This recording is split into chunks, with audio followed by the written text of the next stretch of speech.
Ay, Tapos yung yung mga nag-PM din sa akin, yung mga cover nila, family, may mga asawa, may mga ganun, mga reels nila, may mga asawa. Eh. oh, okay. Naka-lock profile yung iba. O, nakalak profile, tapos mag-request sila sa akin, i-accept ko. Tapos, ini-stock ko yung mga reels nila, may mga asawa naman sila, halata naman na hindi hiwalay. In-unfriend ko na. Oh, tapos si Black.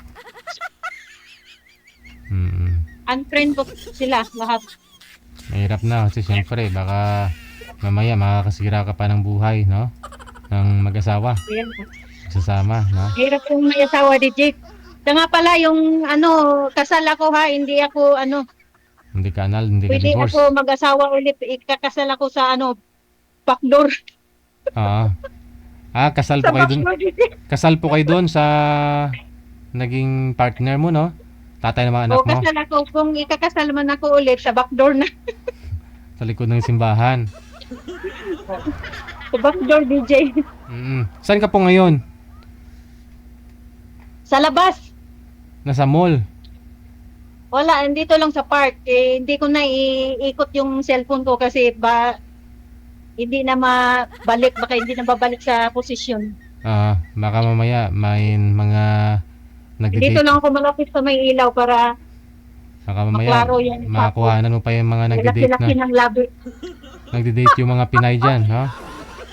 Ha? Baka mamaya makuhanan mo pa ng kamera yung mga nagde-date dyan. Ikaw po, walang ka-date dyan? Nandito, dalawa yung nasa harapan ko. Ah, Pilipina din itong dalawa. okay. Walang itik. Walang hitik dito, DJ. Naligo pa. Naligo pa. Naligo sa laptop. Mm. Nihintay ko po yung mga kausap mo no? Si Sir... Hindi, bakit wala akong kausap na matino, DJ? Walang matino na signal. Dati wala din. Tingin mo sa akin di matino?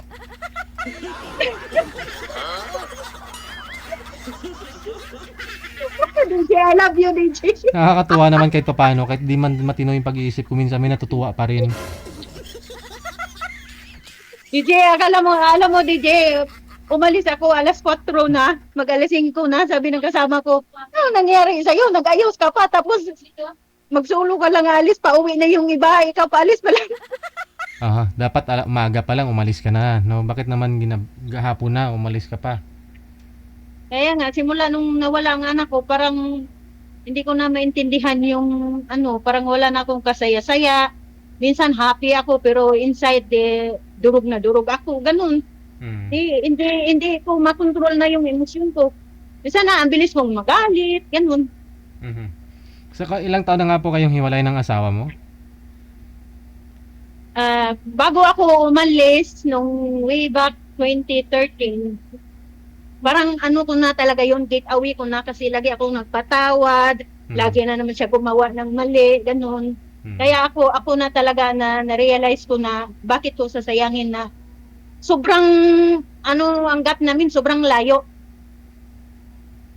More than 10 years ang gap namin. Mas may edad siya sa'yo ng 10 years. May edad siya, DJ, may edad siya sa akin. Tapos, yung bunso ko naman, ang ninang nun, yun ang kabit din niya. Kaya lagi siyang nagkabit. Security guard kasi yung DJ, kaya huwag mo akong bigyan ng security guard, please.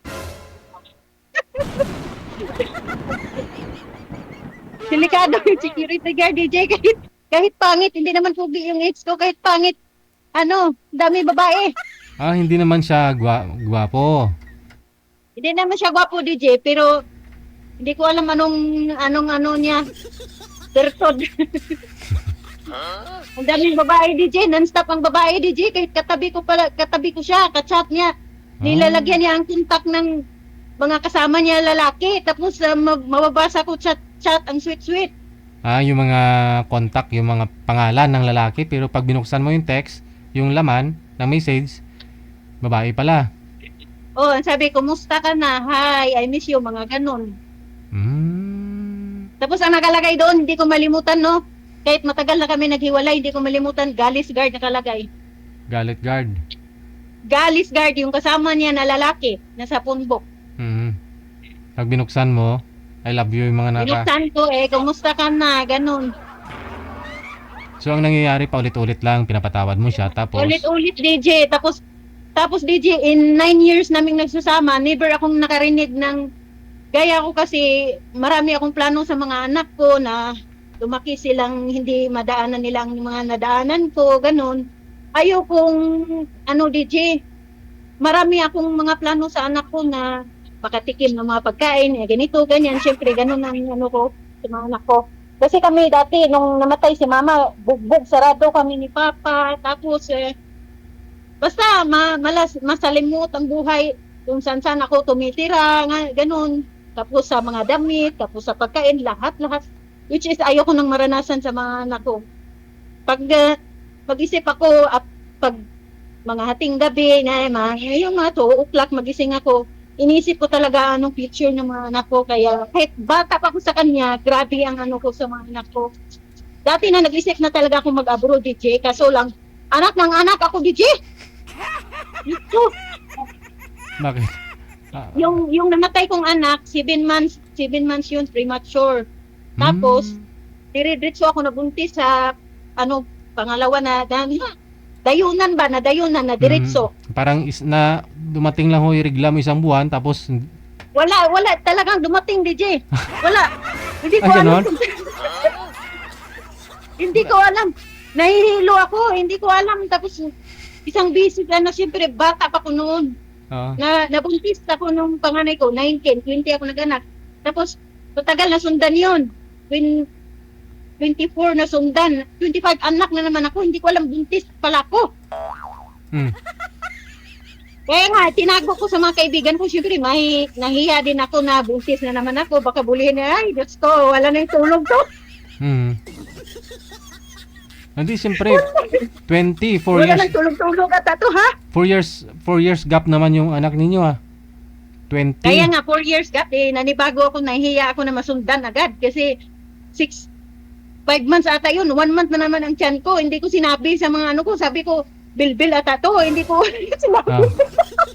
So, nung nanganak ko kayo ng pangalawa, yun yung nasundan kaagad. Nasundan, hindi ako kasi, ngayon ako manganak, pag susunod, nirigla na ako niyan. Tapos nung time na yun, nagantay ako na may regla ako. Bakit wala akong regla hanggang may paghihiga ako pag madaling araw, may napansin akong may napansin talaga akong tumitigas ba? Dito banda.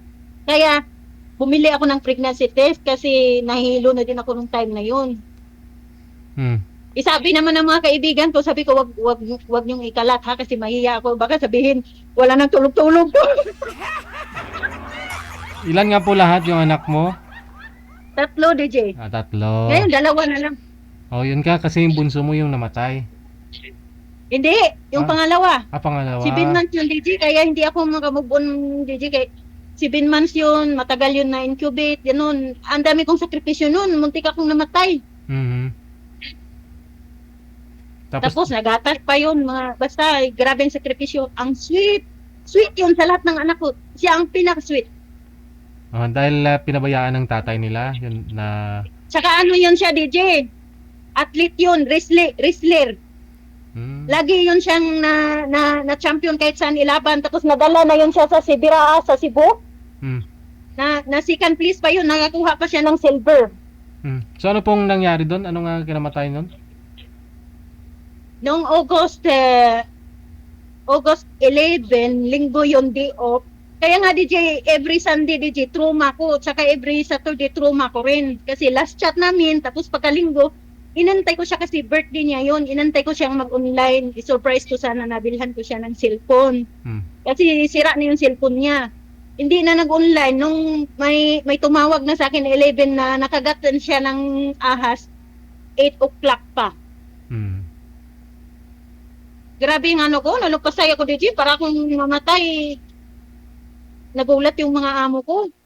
Grabe, para akong, hanggang ngayon DJ, sobrang sakit talaga. Pero Grabe ngayon... yung sakit, wala ng anak. Ayoko na umiyak ka ulit, ha? DJ, nagmamake up ako ngayon DJ ha, kasi nag-aura-aura ako para namang hindi ako pangit tingnan. Hindi ko naman pinaghandaan nito. Day off kasi, hindi ako nag-hiking. Hindi ka nag-hiking pero nasa park ka. Hindi malamig ngayon sa Hong Kong? Malamig ano naman to, pang winter naman tong suot ko. Ah. Okay, sige, sige. Ibaba Yan na niyo yung po, kausap ko, DJ. ibaba niyo po muna yung tawag, tatawag ho ako ulit. Andiyan na ho siya. Oh, sige, Iba na po salamat. lang. Okay.